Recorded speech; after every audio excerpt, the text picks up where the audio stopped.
Hi everyone, I am Chetna, Mastermind Faculty of Mental Health Nursing and Psychology. And we are starting today third session of microbiology. हमारा जो 40 days quick revision strategy we are running, we are having 40 days quick revision classes. और ये 40 days classes BSc nursing second year students के लिए हैं, all those who are preparing for their final examinations.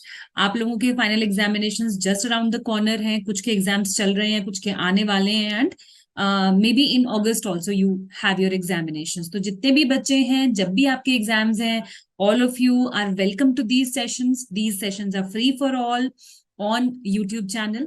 तो third day है हमारा आज। सबसे पहले we have started with microbiology, और ऐसे ही माइक्रो के बाद we will also cover pharmacology, pathology, genetics, and medical surgical nursing, including practical.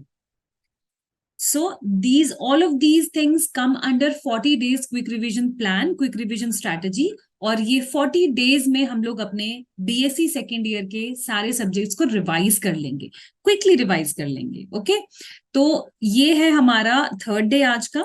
और इससे पहले मैं बता देती हूँ, इससे पहले हम लोग क्या क्या कर चुके हैं। हम इससे पहले अपना ओरिएंटेशन सेशन कर चुके हैं माइक्रोबायोलॉजी का, और कल के सेशन में हमने कुछ टॉपिक्स डिस्कस किए थे। इसी तरीके से आज का सेशन कंटिन्यूड है। आज भी मैं आपके लिए कुछ इंपॉर्टेंट टॉपिक्स लेकर आई हूँ डिस्कस करने के लिए माइक्रोबायोलॉजी के।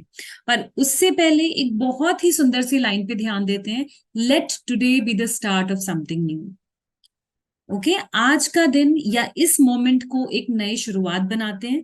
बिकॉज मेनी टाइम्स हम लोग कुछ भी नया शुरू करने से पहले बहुत सारा सोचते हैं, बहुत सारी बातों पे ध्यान देते हैं, बहुत सारी प्लानिंग्स करते हैं, और कई बार ऐसा होता है कि हम उस परफेक्ट समय का, उस मोमेंट का, उस अच्छे से मोमेंट का इंतजार करते रहते हैं कि अच्छा कब शुरू करेंगे, अच्छा मैं पूरा ये काम कर लूं देन आई विल स्टार्ट। तो हम एक काम करते हैं, उन सब चीजों को उठा के एक साइड पे रखते हैं, and let this moment B the start of something new. इसी मोमेंट से शुरू करते हैं, इसी पल से शुरू करते हैं, इसी क्लास से शुरू करते हैं अपनी तैयारी। अगर आप अभी भी सोच रहे हो कि आपको अपनी प्रिपरेशन शुरू करनी है, तो उस थॉट को निकाल दो और इस क्लास के साथ अपनी तैयारी शुरू करो। एक बार स्टार्ट कर दोगे ना, then you will start seeing the things clearly. बहुत अच्छा सा क्लैरिफिकेशन आ जाएगा और आप को दिखने लगेगा कि अच्छा ठीक है, हाँ मैंने सही समय पे शुरुआत करी और अब इसके आगे मुझे क्या करना है। तो इस बहुत ही अच्छे से थॉट के साथ, पॉजिटिविटी के साथ हम लोग अपना सेशन आज का शुरू करते हैं। तो आज के सेशन में हम लोग क्या क्या करने वाले हैं, फर्स्ट ऑफ ऑल, जैसे कि मैंने आपको पहले भी बताया है कि क्या रहेगा। First of all, I am going to discuss few high yield topics of microbiology which are going to help you. आप मतलब कुछ टॉपिक्स जो इंपॉर्टेंट टॉपिक्स हैं माइक्रोबायोलॉजी के, वो हम डिस्कस करेंगे। और उसके बाद कुछ ऐसे टॉपिक्स हैं ये जो कि प्रीवियस ईयर पेपर्स में ना बहुत ज्यादा रिपीटेड है, तो वही क्वेश्चंस, वहीं से क्वेश्चंस मैंने पिक किए हैं प्रीवियस ईयर पेपर से। And there will be a small question answer round, 5 questions, 5 very basic questions I will ask you in the end। होता है ना, जब भी आप क्लास में भी बैठते हो तो टॉपिक पढ़ने के बाद थोड़ा सा उसको रिव्यू करने के लिए, रिकैप्चुलाइज करने के लिए हम लोग क्या करते हैं, हम लोग छोटा सा एक quick question answer round session कर लेते हैं। तो वही यहाँ पे भी करेंगे, एक छोटा सा क्वेश्चन आंसर राउंड करेंगे, and then you can submit your queries through with the help of Google form. There is a link, मैं हर बार बोलती हूँ, there is a link in the chat box. आप उसको क्लिक करके अपनी क्वेरीज सबमिट कर सकते हो। जो भी हम यहाँ पे डिस्कस करने वाले हैं वो सारे डाउट्स आप अपने सबमिट कर सकते हो। ठीक है, तो चलते हैं आज के डिस्कशन की तरफ, आज के इंपॉर्टेंट टॉपिक्स की तरफ चलते हैं। And these are the topics which I am going to discuss. Total 7 topics हैं जो आज मैं डिस्कस करने जा रही हूं आपके साथ। तो चलो हम लोग शुरू करते हैं, one by one we are going to start the topic discussion. I hope visible to everyone. तो चलिए, सबसे पहले हम डिस्कस करेंगे स्टेन टेक्निक। ये सारे टॉपिक्स आपके एग्जाम के लिए इंपॉर्टेंट हैं। आपको अपनी अगर एग्जाम को अच्छे से की प्रिपरेशन अच्छे से करनी है तो इन टॉपिक्स को साथ साथ में रिवाइज कर लो, this will help you a lot. Okay, चलिए, तो सबसे पहले क्या है हमारे पास, सबसे पहले है हमारे पास स्टेन टेक्निक। देखो, स्टेनिंग टेक्निक यूज की जाती है। ओके, स्टेनिंग टेक्निक यूज करते हैं जो बैक्टीरियाज को आइडेंटिफाई करने के लिए स्टेन टेक्निक यूज की जाती है। अब अगर मैं कहूं कि कॉमन स्टेन टेक्निक कौन कौन सी हैं, तो कॉमन जो टेक्निक्स हैं हमारे पास, common stain techniques, there are 3 stain techniques, common stain techniques. एक है सिंपल, ओके, एक है नेगेटिव, और थर्ड है हमारे पास डिफरेंशियल स्टेन्स,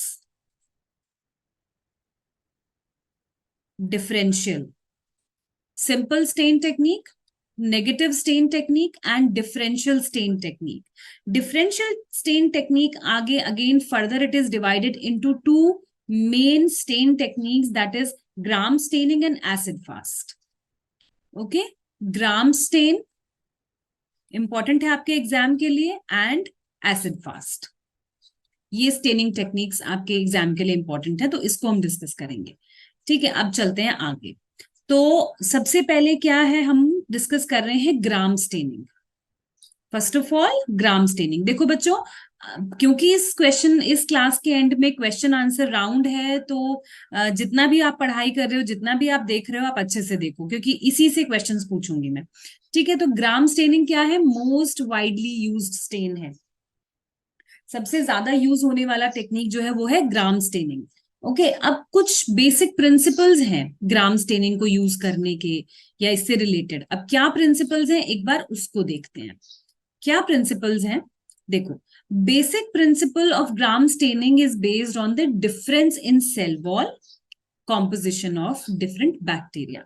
अब जितने भी ऑर्गेनिजम्स हैं, बैक्टीरिया हैं, उनकी सेल वॉल डिफरेंट होती है। अब इस डिफरेंस पे, मतलब उनकी जो सेल वॉल है डिफरेंट है, उस बेसिस पे काम करता है हमारा ग्राम स्टेनिंग। पहली चीज तो ये हुई, पहली चीज जो आपने समझी।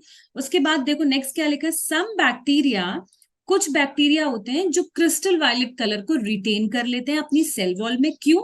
क्योंकि due to high peptidoglycan content, whereas some bacteria do not retain it because of low lipid content. Okay, and takes saffronin as counter stain.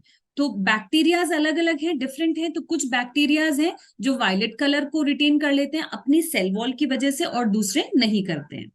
Now the one that takes primary stain appears purple in colour and are Gram positive.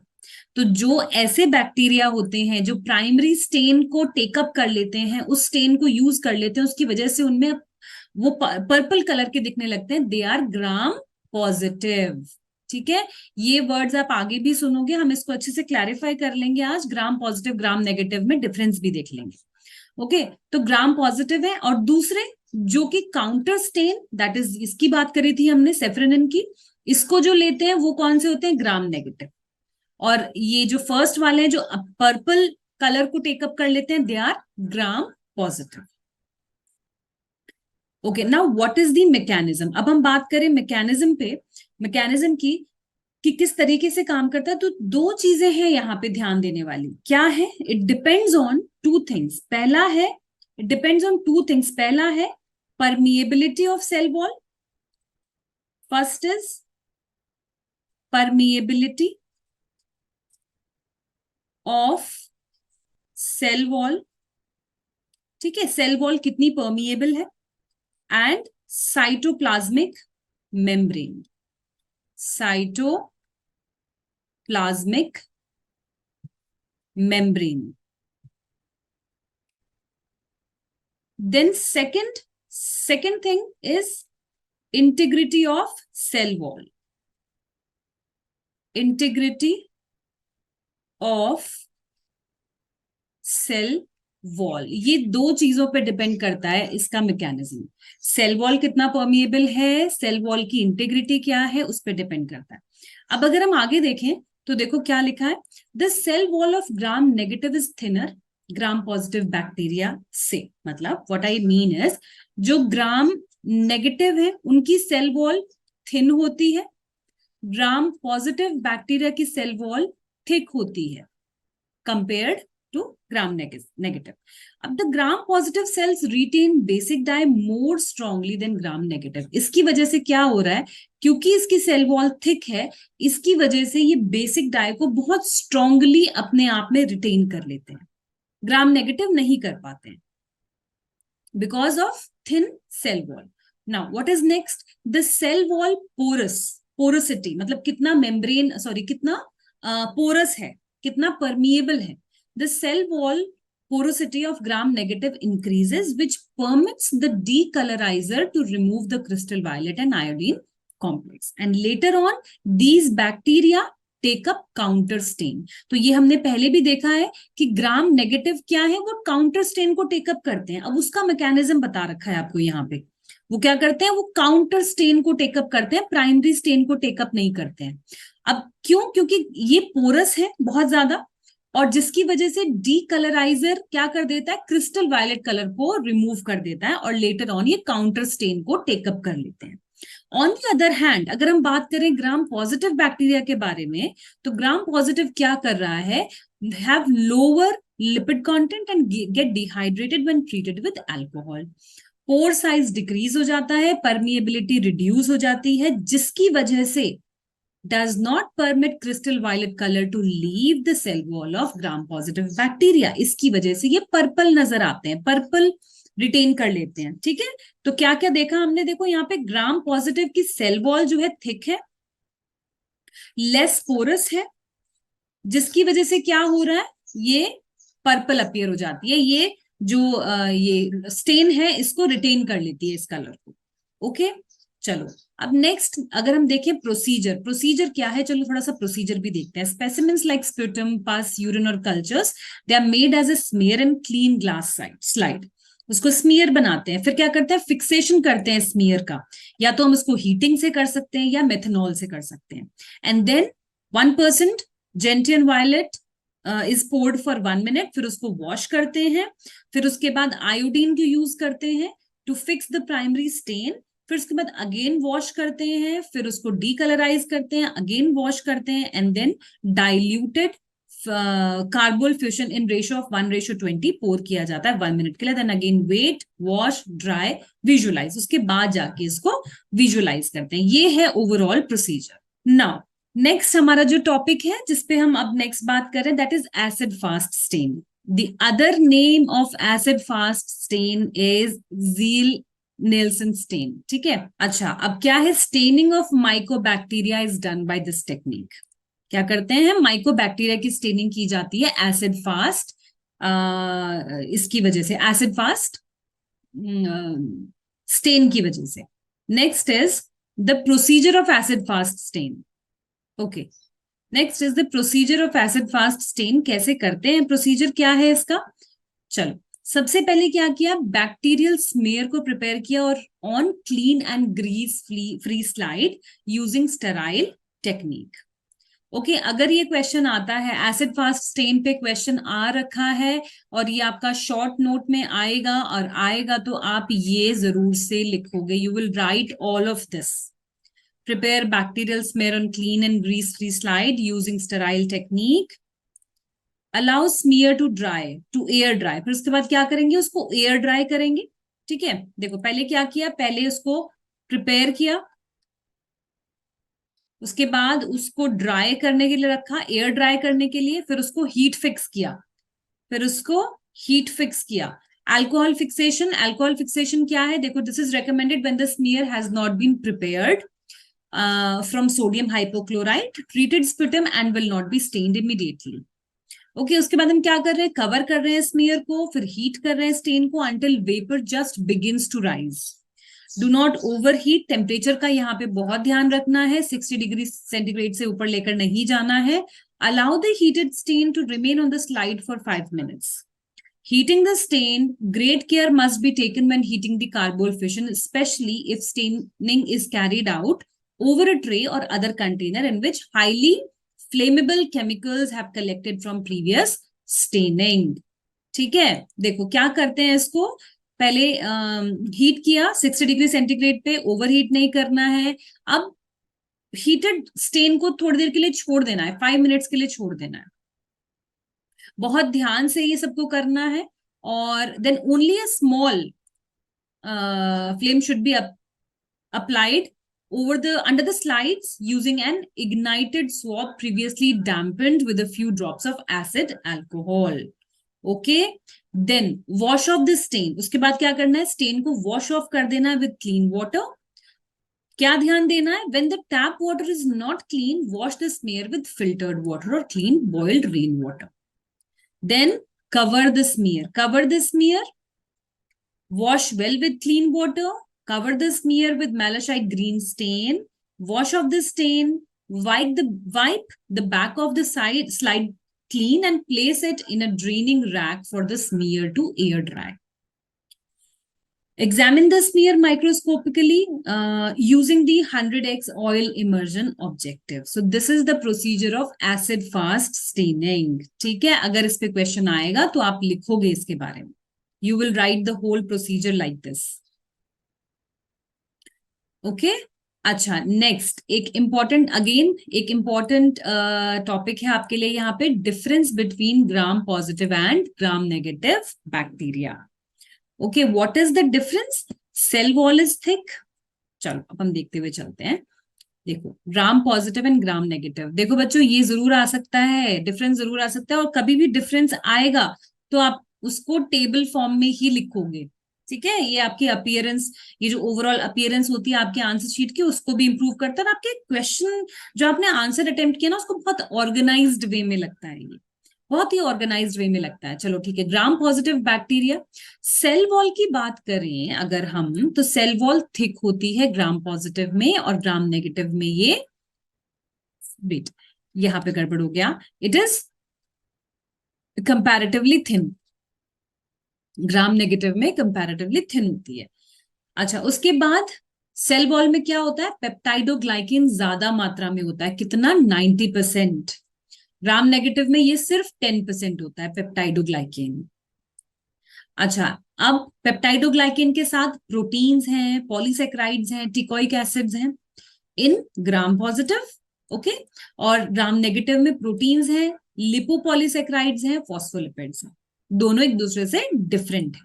अच्छा, अब gram positive जो है उनकी cell wall sensitive होती है to penicillin, and gram negative are less sensitive to penicillin. Then gram positive have low lipid content in cell wall and they have high lipid content. Mesosomes यहाँ पे present होते हैं, यहाँ absent होते हैं. अच्छा, अब ग्राम पॉजिटिव क्या करते हैं, एक्सोटॉक्सिन्स प्रोड्यूस करते हैं, और ये एंडोटॉक्सिन्स प्रोड्यूस करते हैं. Now they need complex nutrients for growth and they need simple nutrients for growth. तो जो ग्राम पॉजिटिव हैं उनको कॉम्प्लेक्स मीडिया चाहिए ग्रो करने के लिए, और यहाँ पे इनको सिंपल मीडिया चाहिए ग्रो करने के लिए. Okay, so now next is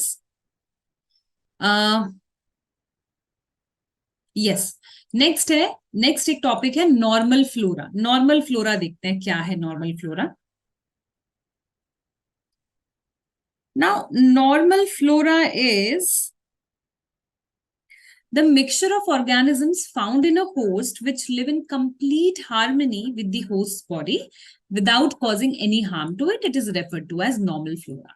अब बहुत बार सुना होगा आपने ये वर्ड, पर इसका मतलब क्या होता है. देखो, यू नो कि चाहे वो ह्यूमन बींग्स हैं, हम हैं, एनिमल्स हैं, या कोई भी होस्ट बॉडी है, उसमें बहुत सारे ऑर्गेनिजम्स ऑलरेडी प्रेजेंट होते हैं, and they live with the in complete harmony. मतलब प्रेजेंट है हमारे अंदर बहुत सारे माइक्रो ऑर्गेनिजम्स हैं, पर वो हमेशा हमें डिजीज कॉज नहीं करते हैं. वो थोड़ा हमारे साथ हार्मनी में रहते हैं, बॉडी के साथ काम करते हैं, बॉडी के लिए सही भी होते हैं. ठीक है, तो which live in complete harmony with the host body without causing any harm to it, उसको हम क्या कहते हैं, नॉर्मल फ्लोरा कहते हैं. मतलब ऑलरेडी बॉडी में एग्जिस्ट कर रहा है, बॉडी के साथ हार्मनी मेंटेन किए हुए है, कोई हार्म नहीं कॉज कर रहा, कोई डिजीज कॉज नहीं कर रहा. That is called as mixture of organisms है. ये मिक्सचर ऑफ ऑर्गेनिजम्स है जिनको हम नॉर्मल फ्लोरा बोल रहे हैं. कैसे ऑर्गेनिजम्स हैं? They do not cause any harm, do not cause any harm. ठीक है, do not cause any disease. अब normal flora of humans consist of a few eukaryotic fungi and protists, but bacteria are the most numerous and obvious microbial components of the normal flora. Okay, now significance of normal flora. अगर normal flora पे कैसा क्या आएगा question, normal flora पे question आएगा आपका, आपके लिए शॉर्ट नोट। ठीक है, नॉर्मल फ्लोरा पे आएगा शॉर्ट नोट, तो उसको अच्छे से लिखना है आपने। अभी यहाँ पे पढ़ाई कर रहे हो तो अच्छे से लिखना है। देखो चलो, सिग्निफिकेंस ऑफ नॉर्मल फ्लोरा क्या है? The normal flora in humans usually develops in a sequence after birth, और बढ़ता जाता है, which leads to a stable population of bacteria. सबसे पहली चीज तो एट बर्थ ये स्टार्ट हो रहा है, डेवलप हो रहा है, और धीरे धीरे प्रोग्रेसिवली, मतलब धीरे धीरे बढ़ता रहता है, जिससे कि जो बैक्टीरिया उनका नंबर भी इंक्रीज होता रहता है, पर एक स्टेबल नंबर रहता है। The different species of bacteria present in body region depends on the nature of the local environment, and it is determined by pH, yes, temperature, redox potential, oxygen, water and nutrient levels. अब देखो होता क्या है, अब normal flora के लिए बहुत सारे फैक्टर्स भी रिस्पॉन्सिबल होते हैं। जैसे अब हमारी बॉडी में हम कहें मिक्सचर ऑफ ऑर्गेनिजम्स हैं, डिफरेंट स्पीशीज है, वो डिपेंड करेगा कि हर टाइप ऑफ बैक्टीरिया के लिए कैसा एनवायरनमेंट चाहिए, कैसा पीएच चाहिए, क्या टेम्परेचर, ऑक्सीजन, वाटर, न्यूट्रिएंट्स। ठीक है, तो इसके लिए ये बहुत जरूरी है, डिफरेंट डिफरेंट फैक्टर्स इसको अफेक्ट करते हैं हमारे नॉर्मल फ्लोरा को। अब दूसरे फैक्टर्स क्या है? Other factors just such as peristalsis. Peristalsis क्या है?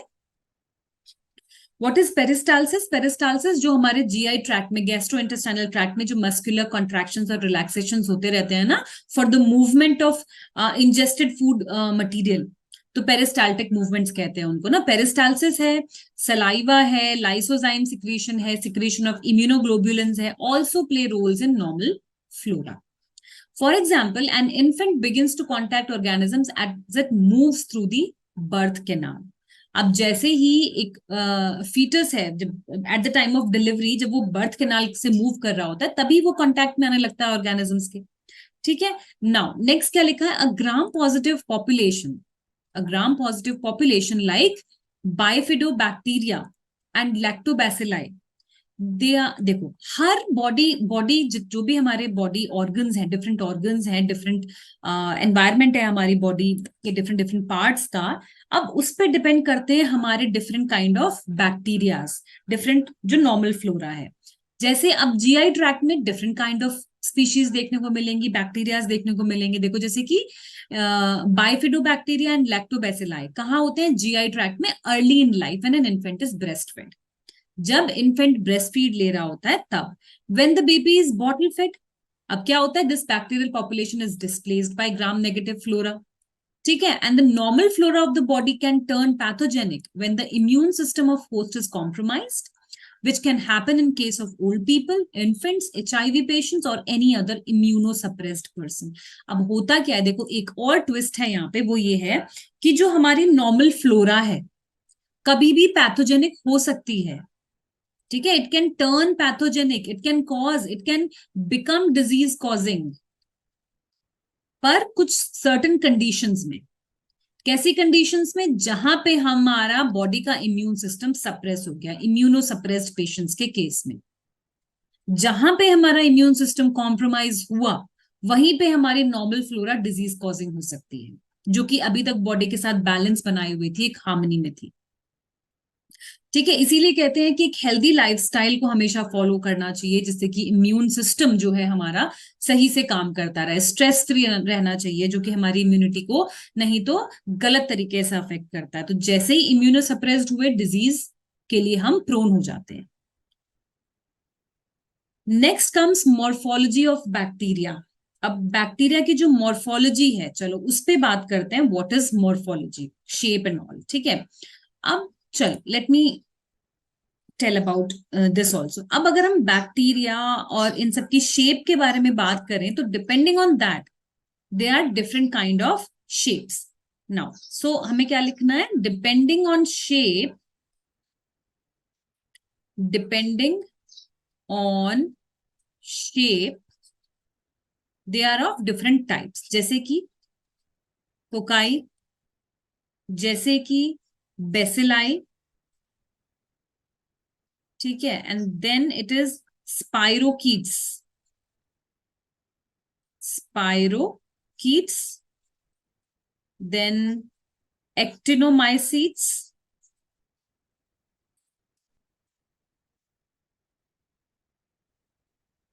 And last is mycoplasms, mycoplasms depending on the shape. तो डिफरेंट शेप है, डिफरेंट नाम है। अच्छा चलो, अब अगर हम देखते हैं बैक्टीरियल अनाटमी, बैक्टीरियल अनाटमी क्या क्या चीजें हैं अनाटमी में, बैक्टीरिया के अनाटमी में। तो देखो बहुत सारी चीजें हैं। सबसे पहले क्या है, सेल वॉल है, ठीक है, सेल वॉल है। दूसरा हमारे पास क्या है, साइटोप्लाज्मिक मेम्ब्रेन है, साइटोप्लाज्मिक मेम्ब्रेन है। थर्ड साइटोप्लाज्म है। उसके बाद न्यूक्लियस है।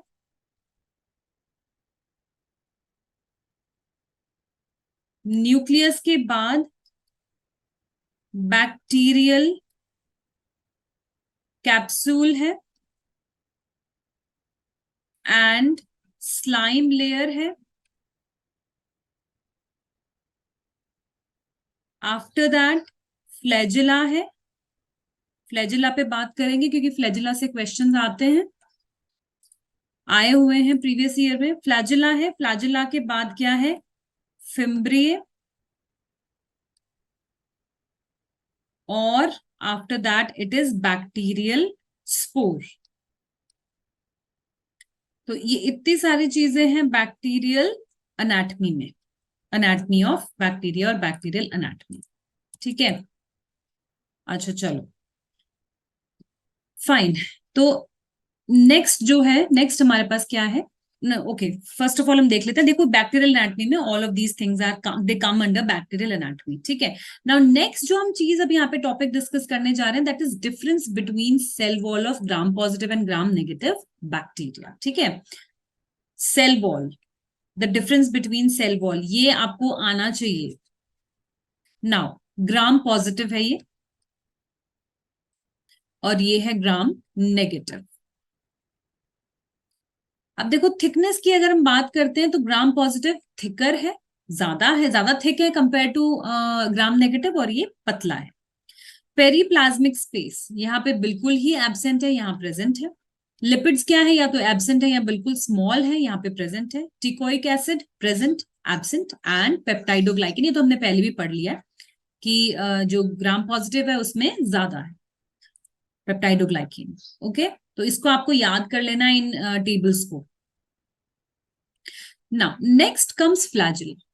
चलो फ्लैजिला पे बात करते हैं, फ्लैजिला क्या है। देखो फ्लैजिला, सबसे पहली चीज तो आप ये देख लो, they are organ of locomotion, ठीक है। फ्लैजिला पे भी शॉर्ट नोट आ रखा है, तो ध्यान से इसको पढ़ लो। देखो फ्लैजिला क्या है, ऑर्गन ऑफ लोकोमोशन है। साइटोप्लाज्मिक अपेंडेजेस है, ये कहां से निकलती है, सेल वॉल से निकल रही होती हैं। जैसे कि मान लो ये एक बैक्टीरिया है, तो इसके ऊपर ऐसे ये जो फ्लैजिला निकल रहे हैं, these are called as protruding, मतलब अपेंडेजेस हैं जो कि सेल वॉल से निकल रही होती हैं। थ्रेड है, these are thread like structures. किससे बने होते हैं, प्रोटीन से, फ्लैजिलन, ठीक है। Now they are organ of locomotion, they help, bacteria को मूव करने में हेल्प करते हैं। कुछ और चीजें देखते हैं। फ्लैजिला क्या होता है, फिलामेंटस प्रोटीन स्ट्रक्चर्स होते हैं जो कि सेल सरफेस पे अटैच्ड होते हैं, responsible for the swimming movement of the bacteria. Diameter is about 20 nanometers. Now types, the different types हैं, monotrichous, amphitrichous, peritrichous, lophotrichous and atrichous. These are the different types. अच्छा देखो अभी image में भी देख लेते हैं। मोनोट्राइकस मतलब सिर्फ एक ही सिंगल फ्लैजिला। लोफोट्राइकस ज्यादा है। Peritrichous all over the surface. Then next is amphitrichous, मतलब एक ही साइड से। Then atrichous means no flagella, ठीक है। ये हो गए डिफरेंट टाइप्स ऑफ फ्लैजिला हमारे। ओके नेक्स्ट, अब जो हम नेक्स्ट डिस्कस करने जा रहे हैं that is bacterial motility. I hope you all are understanding, I hope आप सबको समझ में आ रहा है, आप समझ पा रहे हो कि हम लोग क्या पढ़ रहे हैं। देखो बच्चों, अच्छे से समझ के पढ़ लोगे तो आपके लिए इजी हो जाएगा आपके एग्जाम के लिए प्रिपेयर करना। ठीक है, इसके बाद आप क्या कर सकते हो, ये सेशंस देखते देखते साथ में आप अपने नोट्स प्रिपेयर कर सकते हो। और उसके बाद आप इनको उसके बाद आप क्या कर सकते हो, उसके बाद आप अपने नोट्स बना के फिर उसको रिवीजन के लिए यूज कर सकते हो, रिवाइज कर सकते हो। पर जब भी पढ़ाई करो ना बच्चों, when ever you start studying, हमेशा नोट्स बनाओ साथ में। देखो आप जब आप नोट्स बनाते हो ना, पढ़ पढ़ के जब आप नोट्स बनाते हो, वेन एवर आप एक वीडियो वॉच कर रहे हो, ठीक है, या आप कुछ भी मतलब कोई भी एक लेक्चर वॉच कर रहे हो और साथ में नोट्स बना रहे हो, तो आप थोड़े ज्यादा इन्वॉल्व हो, आपकी दो सेंसेस इन्वॉल्व है, तो थोड़े ज्यादा इन्वॉल्व हो आप इस टीचिंग लर्निंग प्रोसेस में। और जितने ज्यादा इन्वॉल्व हो उतना ही ज्यादा आप रिटेन कर पाओ। अगर सिर्फ आप बैठ के सुन रहे हो, सिर्फ आप बैठ के लेक्चर को अटेंड कर रहे हो, वीडियो देख रहे हो, तो वहां पे आपके सिर्फ एक सेंस इन्वॉल्व है ना, तो इतना रिटेन नहीं कर पाओगे। अगर आप चाहते हो अच्छे से रिटेन करना, तो जितना ज्यादा इन्वॉल्व होके पढ़ोगे, जितना ज्यादा अपनी सेंसेस को इन्वॉल्व करके पढ़ोगे, उतना अच्छे से आप रिटेन कर पाओगे। आप देखना कभी अगर कोई इंटरेस्टिंग सा टॉपिक या कोई भी टॉपिक आप पढ़ रहे हो, आपकी टीचर आपको पढ़ा रही है, वेदर आप ये सेशंस वॉच कर रहे हो और साथ में आप लिख रहे हो, अपने नोट्स बना रहे हो, तो आपका जो एक अटेंशन है ना, वो भी ज्यादा बढ़ा हुआ होता है और आप उस चीज को बहुत अच्छे से रिटेन भी कर पाते हो, आपको चीजें याद भी रहती हैं बाद में। तो ये मैं आपको एक टिप दे रही हूँ, एक सजेशन दे रही हूँ कि when ever you study, please make your notes. चलो अब आगे चलते हैं बैक्टीरियल मोटिलिटी की तरफ। क्या है bacterial motility? Presence of flagella is commonly inferred from the observation of motility, either microscopically or by noting the occurrence of spreading growth in semi-solid agar medium. क्या है कि फ्लैजेला की वजह से मोटिलिटी होती है। ठीक है, अब माइक्रोस्कोपिक ऑब्जर्वेशन में जो वेट फिल्म्स हैं, by hanging drop method, motile bacteria are seen swimming in different directions. तो इनका जो मोबिलिटी है बैक्टीरिया की, लोकोमोशन जो है वो फ्लैजिला की वजह से है, और इनके कैसे मूवमेंट्स है? स्विमिंग मूवमेंट्स है। Motility is important for cell survival, and the ultimate benefit of motility is that it allows a cell to fetch essential resources more efficiently in a competitive environment. क्यों जरूरत है इस motility की? कि cell को survive करने के लिए मोटिलिटी की जरूरत है, और इनको लोकोमोशन या मोटिलिटी करनी इसलिए भी जरूरी है जिससे कि ये अपनी जरूरत की चीजों को कंज्यूम कर सकें, उनको ले सकें, जिससे कि कॉम्पिटिटिव एनवायरनमेंट, मतलब कई तरह के बैक्टीरियाज हैं, तो कंपटीशन है भाई कि कौन सरवाइव करेगा, तो सर्वाइवल के लिए जरूरी है। ठीक है, अब स्पाइरोकीट्स क्या करते हैं? They move due to specialised internal structures, जिसको कि एक्सियल फिलामेंट बोलते हैं। ओके, एक्सियल फिलामेंट बोलते हैं। Now there is fast spiral rotation on the long axis with slow progression in the axial line. Gliding movement is observed. Okay, and then next, चलो next देखते हैं। For this purpose bacteria possess chemoreceptors on the cytoplasmic membrane. To observe the motility of a microorganism, hanging drop method is adapted in laboratories. ठीक है, तो hanging, एक micro organism की motility को अच्छे से ऑब्जर्व करने के लिए हैंगिंग ड्रॉप मेथड यूज होता है लैब्स में। Okay, now there is a difference between endotoxins and exotoxins. What is the difference between endotoxin and exotoxins? Fine. चलो, एंडोटॉक्सिन्स क्या होते हैं? लिपोपॉलीसेक्राइड होते हैं। They are lipopolysaccharide in nature, they are, and exotoxins क्या है? They are protein in nature. Endotoxins क्या है? They are heat stable, 60 degree centigrade पे भी they are heat stable, and exotoxins heat labile होते हैं। एंडोटॉक्सिन्स कब रिलीज होते हैं? After disruption of bacterial cell, और exotoxins actively they are secreted by living cells into the medium. Now उसके बाद they are weakly antigenic, they are highly antigenic. Endotoxins weakly antigenic होते हैं, they can not be toxoid. Now no enzymatic in action, ये होते हैं enzymatic in action. इनकी potency कम होती है। जो हमारे एक्सोटॉक्सिन्स हैं, they are very potent. Endotoxins no का स्पेसिफिक एक्शन नहीं होता, they have non specific action. और On the other hand, they have specific pharmacological effect. Endotoxins क्या करते हैं? They usually produce fever. Exotoxins fever produce नहीं करते हैं. और जो एक्सोटॉक्सिन्स है हमारे, जो एंडोटॉक्सिन्स है हमारे, they are produced by gram negative bacteria. They are produced by gram negative bacteria. On the other hand, they are produced by gram positive bacteria. ठीक है? Okay, now difference between endotoxins and exotoxins ये हमने discuss कर लिया यहाँ पे. Okay.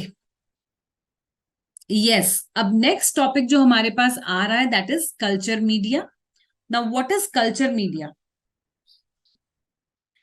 देखो, जब भी बैक्टीरिया को आइसोलेट किया जाता है तो उसको ग्रो करने के लिए कल्चर मीडिया की जरूरत होती है. ठीक है, एक ऐसा एनवायरनमेंट की जरूरत होती है जिसमें उसको हम कल्टीवेट कर सकें या कल्चर कर सकें या ग्रो कर सकें. ठीक है, आपने भी नोटिस किया होगा जब कभी आप हॉस्पिटल जाते हो, बीमार हो गए हो, या किसी पेशेंट को आपने नोटिस किया होगा कि वो ब्लड सैंपल्स देते हैं या फिर यूरिन सैंपल्स देते हैं कल्चर के लिए. तो फिर उन सैंपल्स को क्या किया जाता है? कल्चर मीडिया में ऑर्गेनिजम्स को ग्रो कराया जाता है. ठीक है, तो वही है ये चीज. अब कल्चर मीडिया को हम क्यों यूज करते हैं? To grow the organisms from infected material to identify the positive organism. अब ऐसा नहीं होता है कि जो हमने सैंपल लिया, ठीक है, फॉर एग्जाम्पल सपोज एक स्पेसिमेन लिया पेशेंट का या सैंपल लिया, what ever you call it, तो ऐसा नहीं होता कि उसमें ना सिर्फ एक ही ऑर्गेनिज्म होगा. नहीं, मिक्सचर हो सकता है. There can be many organisms. ठीक है, तो अब कल्चर में ग्रो करने के बाद उसके बाद आगे और कुछ चीजें होती हैं, डिफरेंट कल्चर्स होते हैं जिनसे पता चलता है कि अच्छा कौन सा ऑर्गेनिज्म है डिजीज कॉजिंग और किस तरीके से उसको आइसोलेट करना है या उसको सिलेक्टिव करना है. चलो अभी फिलहाल कल्चर मीडिया देखते हैं, आगे कल्चर मीडिया को देखते हैं, डिस्कस करते हैं. Now what is culture media? देखो, लेट मी टेल यू, आपके एग्जाम पॉइंट ऑफ व्यू से इंपॉर्टेंट है ये टॉपिक आपका कल्चर मीडिया. ठीक है, ओके. बैक्टीरिया पहचानना है भाई. पेशेंट से स्पेसिमेन लिया है, सैंपल लिया, आप ये देखना है कि कौन सा बैक्टीरिया, कौन सा डिजीज कॉजिंग ऑर्गेनिज्म है.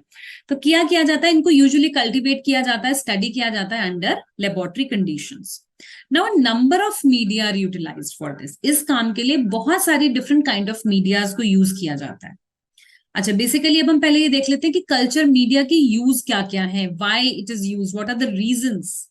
ओके, क्या है its utility in diagnosing positive organism of different diseases. देखो, अगर किसी पेशेंट को बीमारी हुई है, कोई कुछ बीमार है, उसका सैंपल लिया गया टेस्टिंग के लिए, तो पता चलेगा ना कि पॉजिटिव ऑर्गेनिज्म कौन सा है.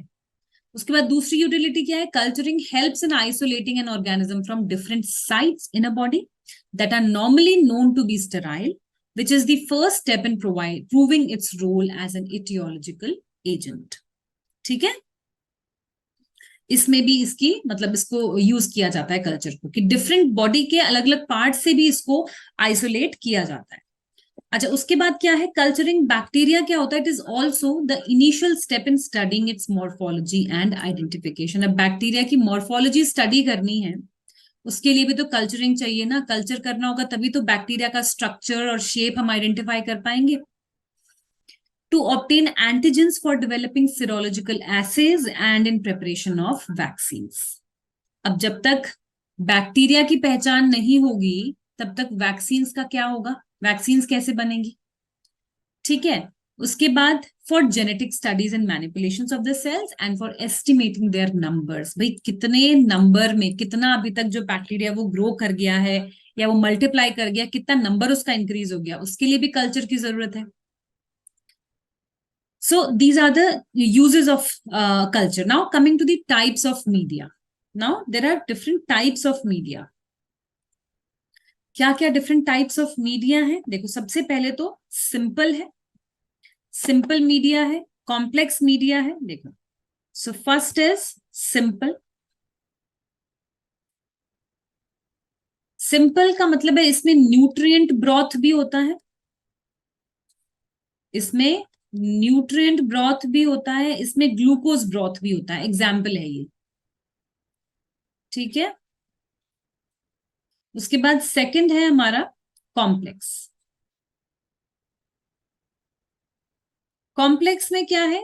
कॉम्प्लेक्स सिंपल से कॉम्प्लेक्स होता है, नाम से भी आप समझ सकते हो। अच्छा, क्या होता है इसमें? कुछ इंग्रेडिएंट्स को ऐड किया होता है, एडेड इंग्रेडिएंट्स होते हैं जिससे कि जो ऑर्गेनिज्म है उसकी ग्रोथ के लिए वो जरूरी होते हैं।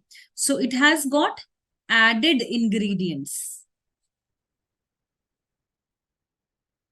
required for the growth, required for the growth। उसके बाद ओके, नेक्स्ट इज कॉम्प्लेक्स के बाद थर्ड है स्पेशल। अब स्पेशल मीडिया जो है, स्पेशल मीडिया में काफी सारे different different kinds of media हैं, जैसे कि एनरिच्ड है, एनरिच्ड, एनरिचमेंट है, ठीक है, एनरिचमेंट है। फिर है सिलेक्टिव, उसके बाद है डिफरेंशियल,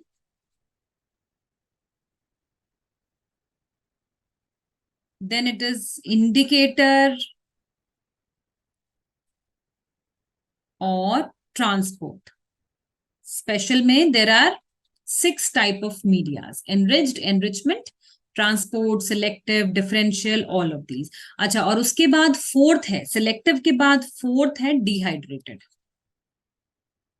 डिहाइड्रेटेड इसको क्या करते हैं? इसको सिंपली रिकॉन्स्टिट्यूट कर लेते हैं डिस्टिल्ड वाटर में, reconstituted in distilled water for the use in distilled water and sterilized before use, and sterilized before use।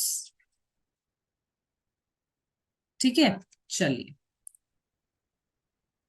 अच्छा, इसके बाद अब जो स्पेशल मीडिया है हमारे पास, जो 6 टाइप ऑफ स्पेशल मीडियाज हैं, उसके बारे में थोड़ा सा डिस्कस करते हैं। स्पेशल मीडिया,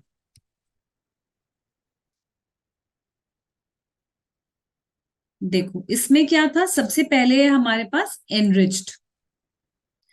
तो एनरिच्ड में क्या होता है?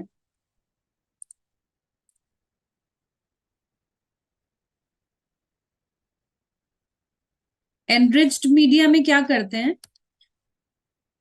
कुछ न्यूट्रिएंट्स ऐड कर देते हैं, जैसे कुछ एडेड, कुछ इंग्रेडिएंट्स ऐड कर देते हैं, लाइक ब्लड या फिर सीरम या फिर egg.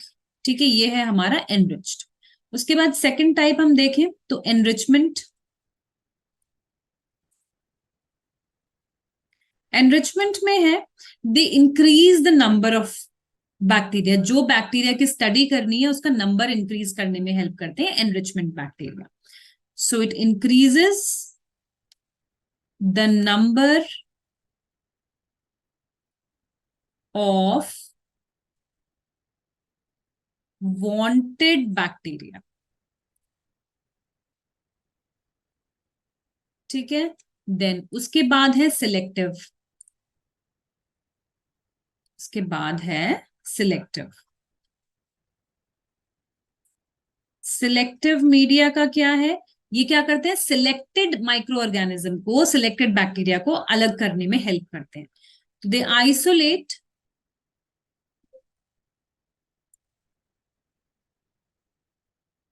isolate a particular bacteria,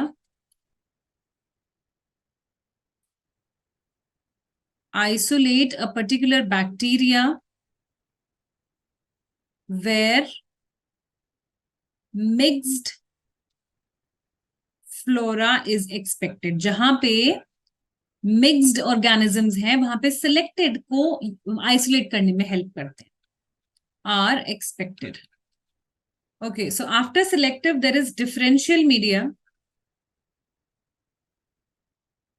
now differential media use होती है बैक्टीरिया, डिफरेंट बैक्टीरिया के अलग अलग कैरेक्टरिस्टिक्स को डिफरेंशिएट करने के लिए, उनके बीच में डिस्टिंग्विश करने के लिए।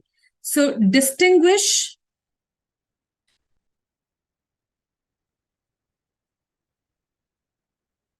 different characteristics लाइक क्या शेप है, ठीक है, मोटिलिटी कैसे है, तो इन कैरेक्टरिस्टिक्स के बीच में डिफरेंशिएट करने के लिए यूज होता है डिफरेंशियल मीडिया। उसके बाद है indicator, indicator media.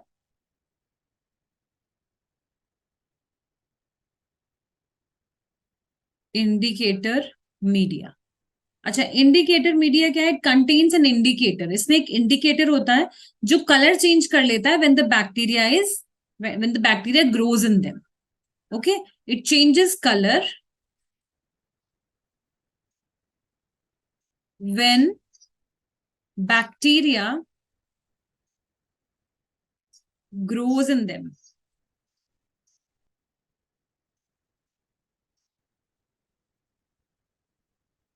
And then next is transport. Next है हमारे पास ट्रांसपोर्ट मीडिया।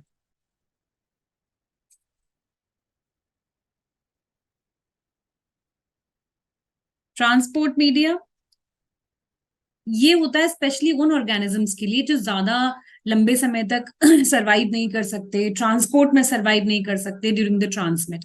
तो it is for delicate organisms, ठीक है, specially use for transport. Delicate organisms के लिए होता है, दे can not survive during the transmit. तो ये है हमारा different types of media, special media, different type of special media. Okay, so that's all about this media, culture media. उसके बाद हमारा जो नेक्स्ट टॉपिक है that is immunity and its types. चलो इम्यूनिटी एंड इट्स टाइप्स को discuss करते हैं। अच्छा चलिए, फर्स्ट ऑफ ऑल हम बात करते हैं what is immunity. What is immunity? I'm sure you have read about this, you know it. What is immunity? Immunity body का एक, हम कह सकते हैं एक ऐसा रेजिस्टेंस पावर जो कि किसी भी डिजीज कॉजिंग ऑर्गेनिज्म को या फॉरेन ऑर्गेनिज्म को, मटेरियल को बॉडी में एंटर नहीं करने देता, ठीक है, और डिजीज से बीमारी होने से बचाता है, दैट इज इम्यूनिटी। ठीक है, तो हम कैसे इसको डिफाइन, देखो एग्जाम में आएगा तो सबसे पहले तो बच्चों आपको लिखनी होगी डेफिनेशन, ठीक है, you need to define it और you need to give the introduction, कुछ तो आप स्टार्टिंग में लिखोगे, डेफिनेशन और introduction.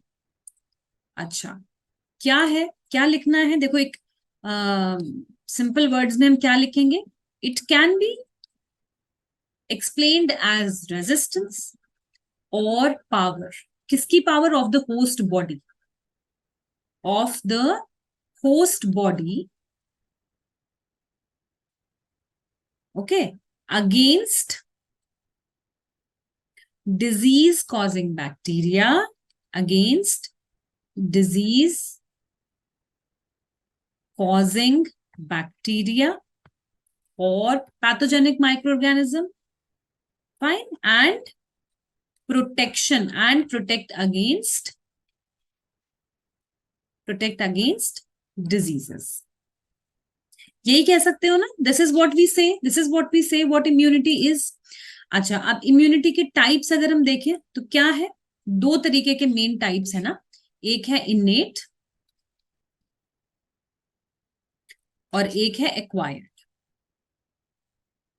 इनेट and acquired. And what is the meaning of इनेट and acquired? इनेट है जो कि बाय बर्थ हम में होती है, ओके। एक्वायर्ड क्या है? एक्वायर्ड है जो कि हम एक्वायर करते हैं ड्यूरिंग लाइफ टाइम, ठीक है, कितने हमारे इंटरेक्शंस होते हैं डिजीज कॉजिंग ऑर्गेनिज्म से, और कितनी बार हम बीमार पड़ते हैं, तो उस सब से हम एक्वायर करते हैं इस इम्यूनिटी को, okay. Now this is further divided into two types, that is active and passive, ठीक है, एक्टिव एंड पैसिव। एक्टिव क्या है और पैसिव क्या है?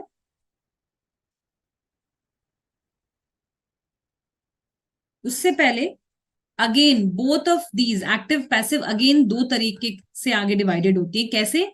Natural and artificial, natural and artificial, passive भी नेचुरल एंड आर्टिफिशियल। ठीक है, नाउ अब एक्टिव इम्यूनिटी की अगर हम बात करें तो active immunity again it stimulates to immunities, humoral and cell mediated. Humoral immunity कैसी है? एंटीबॉडीज से जो हमें मिलती है, एंटीबॉडी मीडिएटेड। और सेल मीडिएटेड जो है it depends on T lymphocytes which develop against certain antigens. ठीक है, क्या बोला मैंने बोला कि जो एक्टिव इम्यूनिटी है वो क्या करती है? It stimulates both humoral and cell mediated immunity। ये होता है अब humoral and cell mediated immunity. Okay fine. Then अब ह्यूमोरल क्या है? ह्यूमोरल को हम थोड़ा सा और देखें तो ह्यूमोरल जो है immunity it is antibody mediated. Antibodies हमारी बॉडी में कब बनती हैं? जब हमें या तो कोई इन्फेक्शन होता है या तो कोई डिजीज कॉजिंग जो पैथोजन है हमारी बॉडी में एंटर करता है या फिर वैक्सीनेशन होते हैं, उससे भी एंटीबॉडीज डेवलप होती हैं। और सेल मीडिएटेड जो है वो है क्या है? Cell mediated it depends on T lymphocytes. It depends on T lymphocytes.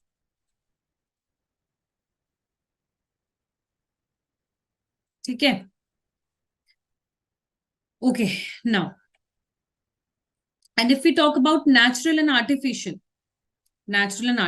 तो नेचुरल जो है हमें कहां से मिल रही है? जब हम बीमार हो रहे हैं, वेनेवर वी फॉल सिक, हम नेचुरली तरीके से इम्यूनिटी को बढ़ा रहे हैं। अच्छा, आर्टिफिशियल हमें कहां से मिल रही है? आर्टिफिशियल हमें मिल रही है इंजेक्शन से, वैक्सीनेशन से। बच्चों का वैक्सीनेशन होता है ना, तो उससे हमें आर्टिफिशियल इम्यूनिटी मिलती है। ठीक है, अच्छा नाउ एक नेक्स्ट जो एक चीज हमारे पास इंपॉर्टेंट टॉपिक है वो हम जरा देख लेते हैं। यहाँ पे एक्टिव और पैसिव इम्यूनिटी में डिफरेंस देख लेते हैं। अब देखो एक्टिव इम्यूनिटी कैसे डेवलप हो रही है? Produced actively bye immune system, passively it is received by the host. ठीक है, active immunity is induced by infection और कॉन्टैक्ट। जब भी हम इन्फेक्शन हो रहा है हमें या हम कॉन्टैक्ट में आ रहे हैं तो हम एक्टिव इम्यूनिटी इंड्यूस हो रही है। Passive immunity induced by administration of readymade antibodies, जो कि वैक्सीनेशन के थ्रू किया जाता है। ठीक है, अब एक्टिव इम्यूनिटी क्या होती है? लॉन्ग लास्टिंग होती है। Active immunity is long lasting and effective, passive is short lived and less effective. लेकिन जो एक्टिव इम्यूनिटी है वो एक टाइम पीरियड के बाद ही स्टार्ट होती है, इफेक्टिव होती है, पर जो पैसिव है वो इमीडिएटली इफेक्टिव होती है। अच्छा नाउ एक्टिव में क्या होता है? इम्यूनोलॉजिकल मेमोरी प्रेजेंट होती है, इसलिए subsequent challenge is more effective. और यहाँ पे क्या होता है? नो इम्यूनोलॉजिकल मेमोरी, इसलिए subsequent administration of antibodies less effective due to immune elimination. यहाँ पे क्या है? अच्छा अब क्या है? Not applicable in immunodeficient. अब active immunity is not applicable for immunodeficient people. ऐसे लोग जिनकी इम्यूनिटी ऑलरेडी सप्रेस्ड है, बीमार हैं, उनमें एप्लीकेबल नहीं है, पर पैसिव इम्यूनिटी इज एप्लीकेबल। तो this is the difference between active and passive immunity.